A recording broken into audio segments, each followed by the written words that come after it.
Hello all, welcome to our channel. கீரைகளின் தேசம்.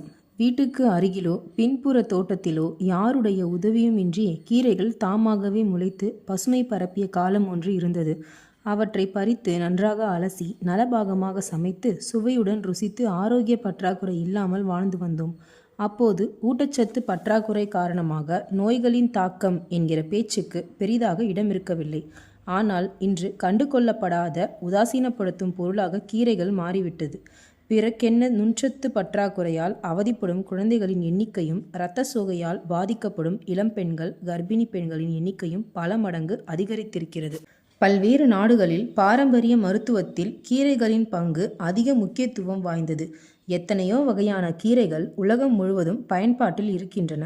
நகரத்து வாசிகளுக்கு பழக்கமில்லாத பல கீரை ரகங்கள் கிராமத்து வாசிகளுக்கு நெருக்கமாக இருக்கின்றன. கிராமத்து கீரை சமையல் என்பது ஒரு கலை. இப்போதும் பல கிராமங்களில் காடுகளில் முளைக்கும் கீரைகளை மிளகு திப்பிலி சேர்த்து பருவநிலைக்கு ஏற்ப சமைக்கும் நுணுக்கத்தை மேற்கு மலைத்தொடர் மக்களிடம் இன்றும் காணலாம். கீரைகளின் பயன்பாடு குறித்து நினைக்கும்போது மரத்தில் இருக்கும் பலாக்காயை விட கையில் இருக்கும் கலாக்காயே மேல் எனும் பழமொழி நினைவுக்கு வருகிறது.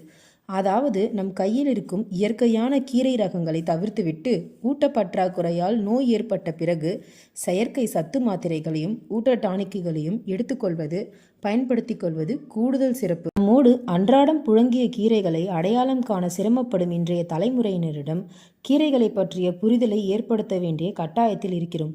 கீரைகளை மறந்த தலைமுறை எனும் அவப்பெயர் ஏற்படுவதற்கு முன்னர் கீரைகள் சார்ந்த தெளிவு அனைவருக்குள்ளும் பிறப்பது அத்தியாவசியம். தரைப்படர் தாவரமாக, குறுஞ்செடியாக, கொடியாக, மரமாக என பல்வேறு பரிணாமங்களில் கீரைகள் நமக்காக காத்திருக்கின்றன.